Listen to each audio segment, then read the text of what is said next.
Liewe vriende, baie hartlik welkom by ons erediens. Dit is 'n wonderlike voorreg om as gelowiges by mekaar te wees en ek besef dis vir ons ongerieflik dat ons verder uit mekaar uit is as gewoonlik, maar ons is nog steeds saam in die teenwoordigheid van die Here. Dis altyd wonderlik om te dink dat ons op die eerste dag van die week, wat ons ook die opstanding van Jesus herdenk, saam kan wees in die Here se teenwoordigheid. En dat hierdie erediens ook 'n teken daarvan is. Julle het ook 'n hele lysie gekry van lief en leed, mense aan wie ons dink in hierdie tyd. Ek wil vra dat julle in besonder ook in julle gebedstye, hulle aan die Here sal opdra, ook die wonderlike geleentheid om bly te wees saam met families. Ek wil asseblief ook vra dat julle in besonder sal dink aan een van ons medewerkers, Dominee Johannes Koffa, wat vir ons help met die verspreiding van kospakkies in die plakkersarea wat op die oomblik baie siek is, dat ons ook in besonder aan hom sal dink. En dan wil ek ook vra dat ons as gemeente sal bly voorbidding doen vir al die mense wat in hierdie tyd in baie moeilike beroepe staan, wat baie blootgestel is. Maar nogmaals baie welkom. Ek hoop dat ons almal saam hierdie erediens ook sal geniet as 'n geleentheid om saam in die Here se teenwoordigheid te wees. Nou liewe vriende, ek weet nie van julle nie, maar toe die nuus oor die moorde in Hartswater my ore bereik, kon ek werklik nie glo wat ek hoor nie. En 'n mens probeer die hele tyd dink presies wat jou emosies was. Ek dink dis enige iets van skok, woede, ontsteltenis, ontnugtering oor die gewelddadige moorde. Nou Donderdag se Volksblad dink ek het ook in hulle redaksionele kolom en Charles Smith dink ek het 'n baie mooi ewewigtige artikels daaroor geskryf. Maar toe dink ek 'n bietjie verder daaroor. En ek vra myself af, is dit net 3 moorde wat gepleeg word in ons land? En ek het 'n bietjie op die internet gaan soek en van julle sal nou weet dat die nuutste misdaadstatistieke ook vrygestel is. En toe kyk ek na die getalle en toe sien ek dat dit is natuurlik gemiddelde syfers, 58 persone per dag in ons land vermoor word. En om dit bietjie in perspektief te plaas, dit werk uit op 20 tot 21.000 mense per jaar. En toe ek dit besef, kon ek nie anders nie as om op 'n manier net te sê, liewe Here, dit kan mos nie. Dit mag nie. Hoe is dit moontlik? En ek besef die reaksie daarop is baie uiteenlopend. Ons besef populistiese politici gaan so 'n geleentheid uitbuit om stemme te wen. Aan die ander kant hoor ons woedende en selfs rassistiese boodskappe op sosiale media na alle kante toe. Maar as ons mooi daaroor dink, vriende, dan weet ons mos dat ons as kinders van die Here, mense wat in eredienste die Here aanbid, dat ons op 'n ander wyse moet reageer as mense van die wêreld. Ons kan nooit op dieselfde vlak reageer nie. En daar is 2 woorde wat ons in ons tradisie en in die kerklike wêreld en in geloof gebruik om te sê, hoe reageer kinders van die Here in tye van krisisse? En die 2 woorde is verootmoediging en selfondersoek. Nou kinders, dit beteken verootmoediging wil iets sê van jy maak jou lewe oop vir die Here en sê, Here, so lyk my lewe. Help my om te kyk of daar dinge is wat verkeerd is, wat ek moet verander. Ek moet myself ondersoek om te sê in hierdie tyd, wat is daar wat ek dalk doen wat bydra tot die slegte situasie waarin ons onsself bevind. En daarom het ek gedink, is dit gepas dat ons 'n paar oomblikke van stilte gee. Hoekom? Uit eerbied aan die een kant vir al die slagoffers van geweldsmisdade in ons land, maar ook aan die ander kant 'n paar oomblikke van stilte om te sê, Here, ons het 'n diepe behoefte aan U vandag. in hierdie erediens, wees by ons en help ons daarmee. Net 'n paar kort oomblikke van stilte.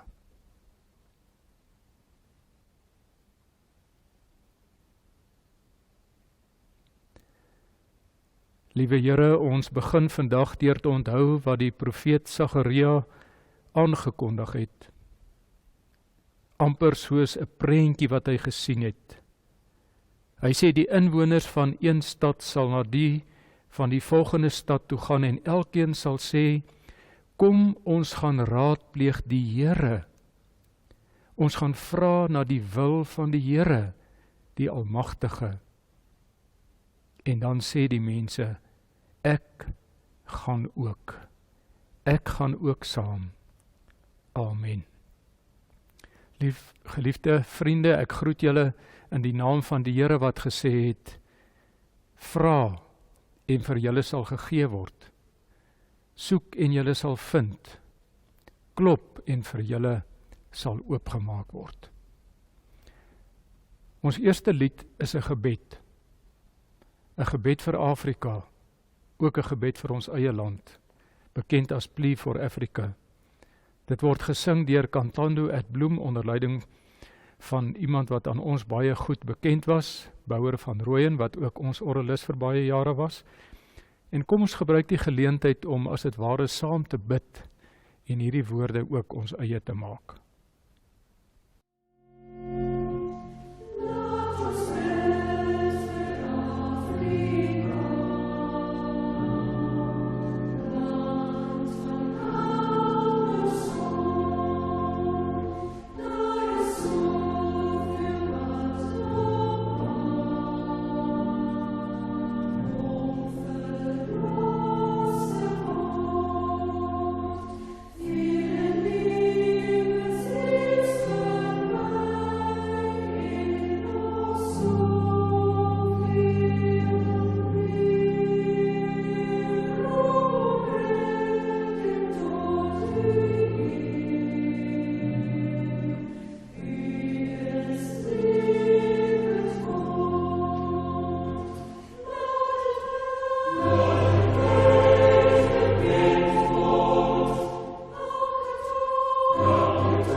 Voordat ons nou verder gaan met ons diens, kom ons word stil en dan bid ons saam.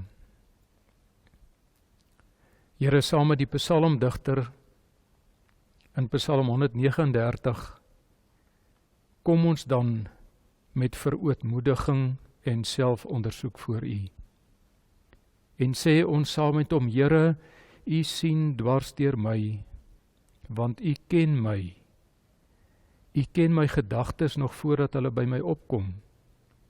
U omsluit my van alle kante, U neem my in besit. Ja, Here, hierdie wete oorweldig my, dis te hoog vir my begrip.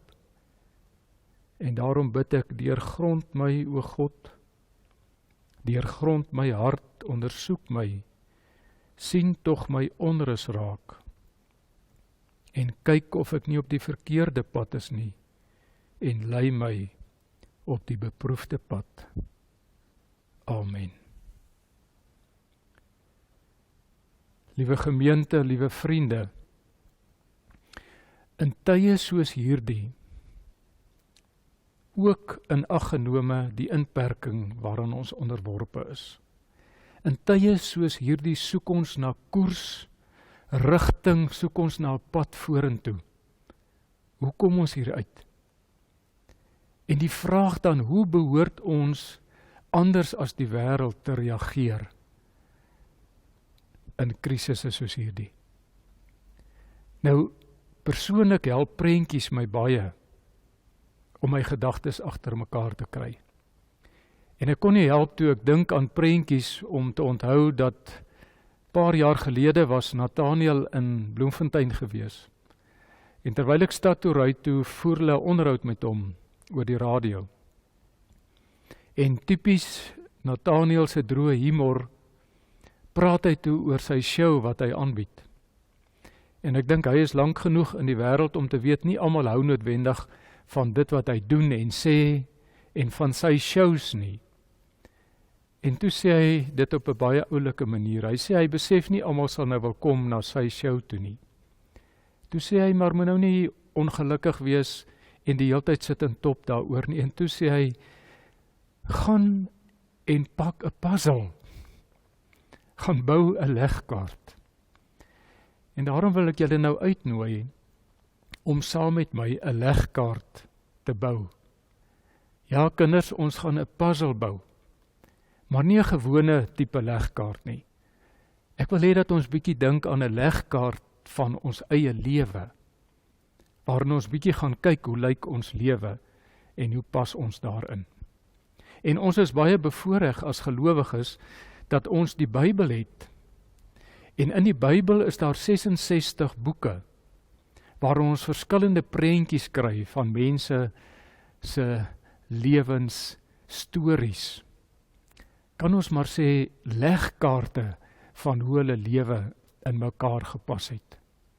En as ons daai legkaarte bietjie ontleed, uit mekaar uithaal, dan kom ons agter dat elkeen van hierdie persone se lewens uit 3 komponente bestaan het. En dit wil ons net nou bietjie op onsself van toepassing maak. In elkeen van hierdie persone se lewens kry ons gewoonlik die prentjie van hulle self. In daai legkaart wat ons sien ons waar pas hulle in. En dan rondom hulle, die karakters in die Bybel, is daar ander mense. Sommige van hulle wat miskien 'n positiewe invloed het, ander wat 'n negatiewe invloed op hulle het. So die karakter, die mense om hom, maar dan die belangrikste, derde komponent, is waar is God in hierdie prentjie. So ons gaan vinnig na 3 voorbeelde kyk uit die Bybel uit, om te kyk hoe lyk hierdie persone se legkaart van hulle lewe, waar is hulle, waar is die ander mense en waar is God. En die eerste persoon kom uit die Ou Testament, dit is Moses. Moses leef in 'n tyd van wie die Bybel sê, die volk van die Here, die Israeliete, bitter swaar gekry het, omdat hulle slawe in Egipte was. En hulle moes slawe arbeid doen. En dit is die tyd waarin Moses geleef het. Wat van die mense rondom Moses, die mense met wie hy te doen gehad het? Ons lees die ontstellende ding, dat Moses eendag op 'n man afgekom het, een van die Egiptenaars, wat besig was om een van sy eie mense sleg te behandel. En hy het hom so vererg dat hy hierdie man doodgeslaan het. Met ander woorde, Moses was 'n moordenaar. En dan die vreemde ding, net in die volgende hoofstuk, hoor ons hoe dat God in hierdie prentjie in Moses se lewe inbeweeg. En die meeste van ons het al daai gedeelte in die Bybel gelees in Exodus, hoe dat Moses in die woestyn is en hy sien hier is 'n bos wat aan die brand is en hy brand nie uit nie. En daar ontmoet hy vir God. En wat doen die Here? Die Here roep vir Moses om sy volk wat in hierdie swaar omstandighede leef, wat slawe is, om hulle uit te lei na die beloofde land. So julle sien hoe dat ons dan, as ons van Moses praat, kan sê, ons sien vir Moses die persoon, ons sien die mense om hom, sy eie mense, die volk van die Here, en ook die slawe drywers, en nog baie ander persone, en hoe dat God daardie prentjie ingrypend beïnvloed. Tweede persoon is Job. Wat 'n interessante boek. Miskien sal party mense sê 'n morbiede boek om te lees. Wie was Job? As ons oor die persoon Job praat in die Bybel, is hy 'n man van wie gesê word dat hy 'n welgestelde man was. Kinders, hy was baie ryk geweest. Ons lees dat daar vertel word hoe dat hy baie diere gehad het en 'n klomp werkers, arbeiders wat vir hom gewerk het. En hy het ook 'n groot gesin gehad. Hy was 'n opregte en 'n vrome man. Hy het die Here gedien. Maar dan hoor ons hoe dat Job op 'n ongelooflike manier beproef word. Wat van ander mense? Is daar ander mense in hierdie prentjie? Ja. En ons noem Job se vriende baie keer sommer Jobs troosters. Want hierdie groep vriende van hom het 'n idee gehad van godsdiens en geloof en van God en wat hy doen. En vir hulle was die probleem maklik oplosbaar. Al wat hulle doen, hulle sê, Job, jy weet wat is die probleem. Jy het gesondig teen God. Bely jou sonde. En hierdie hele swaar kry van jou sal op 'n einde wees. Want wat gebeur met Job? Job verloor omtrent al sy besittings. Ons hoor hoe dat, dit is amper soos plaasaanvalle klink dit, mense kom en sy kleinvee roof, hoe dat hulle sy donkies roof, en hoe dat hulle selfs sy kamele roof. En op die ou en die grootste ramp van alles, dat hy al sy kinders in een vratsongeluk verloor. En dis wat die Jobs trooster sê, sien jy moet jou skuld en jou sonde voor God bely. Maar dan, dis nou Job en sy vriende, dan kom God in die prentjie. En wat doen die Here? Hy openbaar homself aan Job as die skepper God. Hy verduidelik vir hom wie hy as die skepper is. En hy tree ook in gesprek met sy vriende om te sê, julle het die kat aan die stert beet. En hy sê vir Job, jy het eintlik reg. En dan eindig die verhaal om te sê dat Job op die ou end baie meer besittings gehad het en baie gelukkiger eintlik was as aan die begin. So ook in Job se lewe, Job self, ander mense en God. En dan wil ek afsluit met Petrus uit die Nuwe Testament. Petrus, interessante figuur, hy was 'n visserman, sê die Nuwe Testament. So met ander sy vriende was ook maar vissers, sy lewe uit daai het bestaan om vis te vang, totdat Jesus op 'n dag sy lewe betree. En wat doen Jesus? Hy sê, Petrus, ek kan sien, jy weet hoe om vis te vang, maar ek gaan jou nou leer om op 'n ander manier vis te vang. Jy gaan 'n visser van mense word. Sien julle, mense kom in die prentjie in. En was daar nie baie mense nie. En wat sê Jesus vir hom? Jy is die rots waarop ek my kerk wil bou. Sien julle net daar die groter prentjie weer eens van, nie net Petrus nie, maar ook ander mense en God wat deur Jesus werk. En ons weet dat Petrus vir ons baie om te leer het, hoe dat hy die groot prater was wat gesê het en vertel het en nie bang was om ook vir Jesus te sê, as ander mense hom verlaat of die rug op hom draai, hy sal dit nooit doen nie. Hy sal hom beskerm met sy lewe. En ons weet hoe dat hy Jesus nie minder nie as 3 keer verloon het. En dan die wonderlike ding, hoe dat Jesus ook 3 keer na mekaar weer vir hom geleentheid gee, om sy liefde vir hom te bevestig. Kan nie help om te dink, dat Petrus waarskynlik nie baie lief was vir hoenders nie, veral nie vir hoenderhane nie. So, liewe vriende, die 3 deling, en as ons dit nou saamvat, ons het hierdie 3 legkaarte nou vinnig net besoek.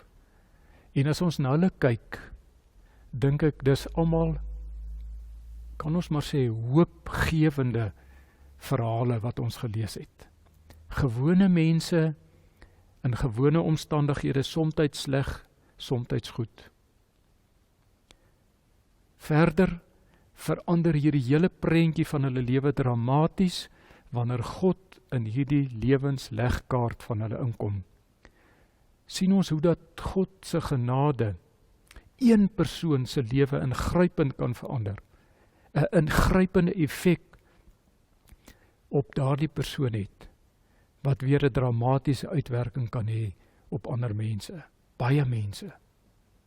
Sien ons, liewe vriende, hoe dat liefde al die openinge in die res van die legkaart volmaak. So die persoon, ander mense en God en alles tussenin word as het ware gevul met hierdie liefde. Maar kom ons maak dit bietjie meer persoonlik. Wat van my en jou? Ek wil hê, jy moet dink oor die legkaart van jou eie lewe. Hoe lyk dit? Hoe wil jy graag hê, moet dit lyk? Is jy vanoggend tevrede met hoe dit op die oomblik lyk? Want ek het vir jou wonderlike nuus, vir ons almal wonderlike nuus, dat ons het die voorreg dat die Bybel vir ons 'n onfeilbare riglyn, 'n voorbeeld gee, ook in die donkerste tye van ons lewe. Dat ons kan weet, die Bybel openbaar vir ons die effek van liefde in mense se lewens.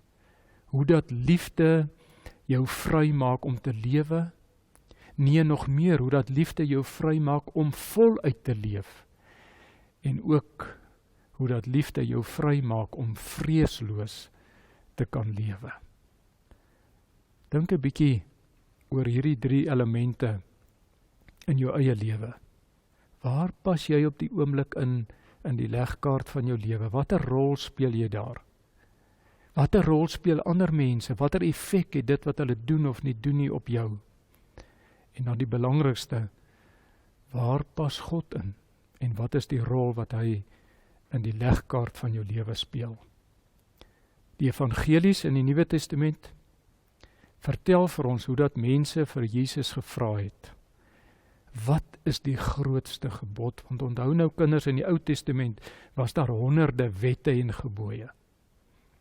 En dan die wetsgeleerdes wat die hele tyd probeer het om vir Jesus uit te vang, sodat hy in die moeilikheid kan beland, want hulle het nie gehou van wat hy preek en sê en doen nie. Dan probeer hulle hom uitvang deur te vra, nou leermeester, wat is nou die grootste, die belangrikste wet of gebod? Want hulle wou graag hê dat hy iets sê wat verkeerd is volgens hulle wette. En dan wil hy op grond daarvan ook vir hulle, wil hulle hom probeer uitvang, sodat hy ook in die moeilikheid kan beland.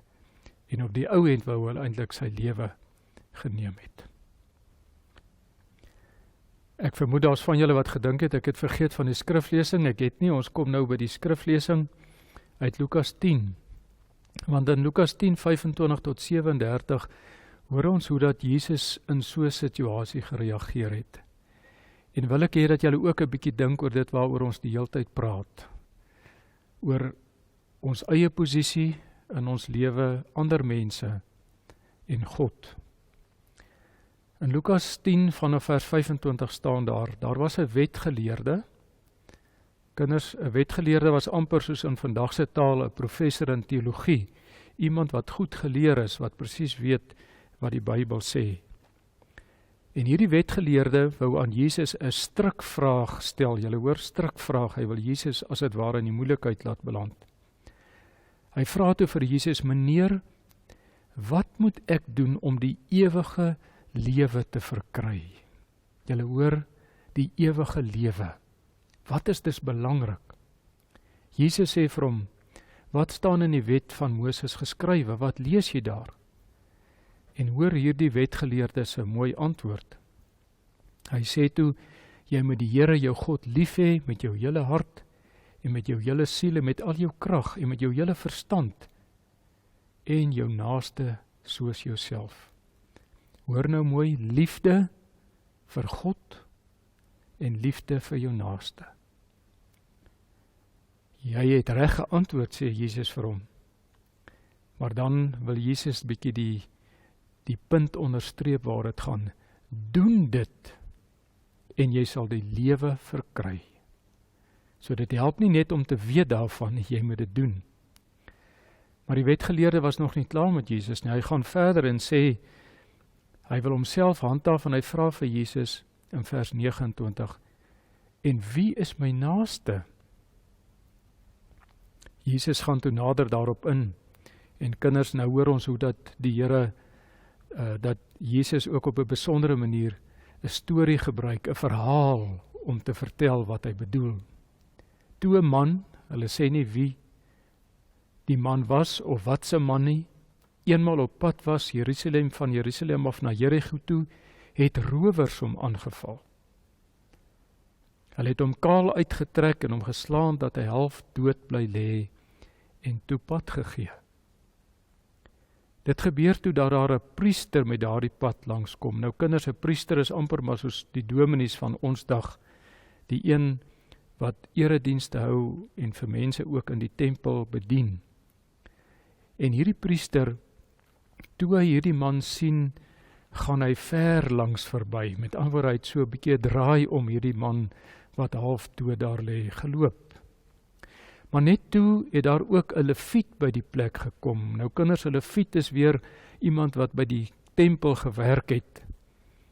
Miskien in ons dag sal dit iets wees soos die ouderling of die diaken of die koster. So ook 'n kerkmens. En toe die leviet hierdie man sien, gaan hy ook ver langs verby. Maar toe kom daar 'n Samaritaan. Nou kinders, Samaritane, die mense wat die Jode gehaat het, hulle het hulle verag, sê die mense wat weet. Hulle het soms as hulle iemand wil vloek, dan gebruik hulle die woord Samaritaan daarvoor. So hierdie man wat die Jode glad nie van gehou het nie, wat hulle eintlik gehaat het, speel nou 'n groot rol in Jesus se vertelling. Hierdie Samaritaan was op reis, en hy het op hierdie man afgekom, en toe hy hom sien, het hy hom innig jammer gekry. Hy het na hom toe gegaan, sy wonde met olie en wyn behandel en hulle verbind. Maar hy het nog verder gegaan. Toe het hy hom op sy rydier gehelp en hom na 'n herberg toe geneem, kinders amper soos 'n gastehuis, en hom daar verder versorg. Die volgende dag haal hy 2 muntstukke uit en gee dit aan die eienaar van die herberg en sê, sorg vir hom, en as jy meer onkoste met hom het, sal ek jou betaal wanneer ek hier langs terugkom. En dan die belangrike vraag van Jesus, wie van hierdie 3 is volgens jou die naaste van hom wat onder die rowers verval het? En die wetgeleerde antwoord, die man wat aan hom medelee bewys het. Toe sê Jesus vir hom, gaan maak jy ook so. Nou liewe vriende, hier sien ons nou op 'n baie besondere manier hoe dat Jesus die wetgeleerde se vraag eintlik omgekeer het. Die wetgeleerde wil hê Jesus moet mense, soos ons in Engels sê, pick and choose. Hierdie is jou naaste, daai is nie jou naaste nie. Jesus sê vir hom, vir wie kan jy 'n naaste wees deur dit wat jy doen? Want jy sien, liewe vriende, Jesus wil ons leer dat liefde maak ons vry om vir ander 'n naaste te wees. Liefde maak ons vry om vir ander 'n naaste te wees. Dink nou weer aan daai legkaart, ek en ander mense, die rol wat Jesus speel is om my vry te maak om ook vir die mense in daardie legkaart te kan lief wees, 'n naaste te wees. En daarom het ek net nou reeds gesê, dat as jy 'n legkaart bou, en daar is 3 karakters, jouself, ander mense, die mense in jou lewe en God, dan is daar tussen 'n klomp oop spasies. En dat Jesus op 'n manier wil sê, daai oop spasies word gevul met die liefde waarvan die Bybel praat. Kom ons dink 'n bietjie, op watter manier sou ons, op grond van dit wat ons in die begin gesê het, vir ootmoediging, selfondersoek, op watter manier sou ons in hierdie krisistyd ons legkaart wil aanpas. Ek wil graag die geleentheid gebruik om sommer net dankie te sê. Dankie vir die voorreg om deel van hierdie geloofsgemeenskap in Langevenpark te wees. Dankie vir die voorreg om by julle as gemeente te kan leer. En vir al die wonderlike ding, dat ons in hierdie gemeente die groot besluit geneem het om te sê, deel van ons droom, deel van ons missie, is dat ons hulp en hoop wil bring vir God se wêreld. Amen. Kom ons bid saam. Ons Vader wat in die hemel is, ons meld nou aan om u getroue getuies te wees. Help ons om die legkaart van ons lewe in lyn te bring met u liefde en genade. Amen. Vriende, ons sluit af met 'n aangrypende lied in ons liedboek, lied 284. Ek wil vra dat julle dit regtig saam neerie of saam opsê of saam sing as ons antwoord ook op hierdie, kan ons maar sê, die roepstem van die Here wat tot ons uitgaan en 'n riglyn gee vir die tyd waarin ons leef.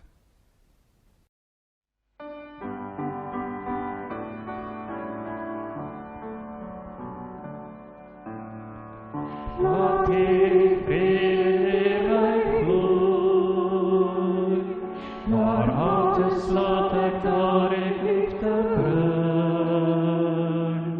Laat ek in pyn en smart vertroostend wees, en krag gee die geloof in u, o Heer.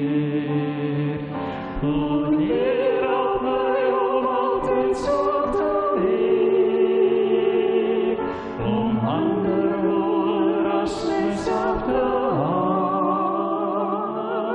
Ja, met die hande om myself, en ook hier te gee as te vermaak. Laat die vrede my vloei, en laat ek ook gee waar daar twyfel is. Ek wil die lig in duisternis laat skyn, laat ware vreugde altyd uit my straal. O Heer, help my om altyd so te leef, om ander hoor as myself te haal. Ja, liefde, ander hoor myself, en om hier te gee as te vermaak.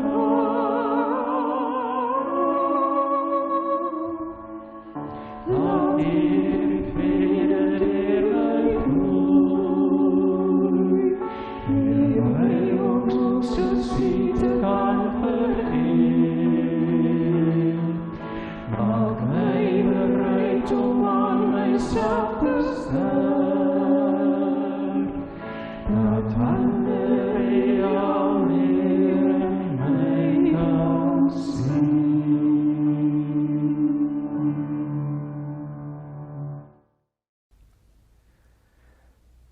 Liewe vriende, nou dat ons afsluit, herinner dit my weer aan 'n gedagte wat ek een keer by iemand gehoor het, dat hy gesê het, as hy kyk na Jesus se uitgestrekte arms aan die kruis, dan herinner dit hom altyd daaraan dat Jesus eintlik op daai manier sy arms om die hele wêreld gesit het in liefde, om hulle toe te vou in sy liefde. En daarom wil ek dit ook vanoggend in ons gedagtes laat as ons mekaar groet, om te onthou die dag toe Jesus afskeid neem van sy disippels, toe weet hy dat hulle ook gaan swaar kry, en toe sê hy vir hulle, Onthou, aan my is alle mag gegee in die hemel en op aarde. En toe seën hy hulle, gaan dan na al die nasies toe, en maak die mense my disippels. En onthou, ek is by julle al die dae, tot met die volëinding van die wêreld. Amen.